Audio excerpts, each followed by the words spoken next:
Bugun sizlarga ajoyib uy sharoitida mastava tayyorlashni o'rgataman. Birinchi bo'lib qozonimizga go'shtni solamiz va qovuramiz. Undan keyin ozroq suv va sariyog' solib, yana qovurishda davom etamiz. Keyin esa ko'rsatilgan ziravorlarni solib, tuz solib, yana qovurishda davom etamiz. Navbat sabzavotlarimizga keldi. Chesnok va piyoz solib, yaxshilab qovuramiz. Keyin esa tomat bilan yana qovuramiz. Undan keyin sabzi, bulg'ori qalampiri va kartoshka solib, yana qovurishda davom etamiz. Mastavamiz mazasiga yanada maza qo'shish uchun shunaqa garimdori va murch solamiz. Keyin esa qaynab turgan bulyon solib, 1 soatga past olovda qaynatib qo'yamiz.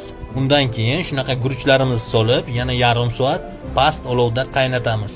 Qarabsizki, mastavamiz tayyor. Mastava tayyorlash retseptim yoqqan bo'lsa, bitta like bosib sahifamga obuna bo'lib ketsangiz, juda ham xursand bo'laman. Sizlar bilan Chef Naimov.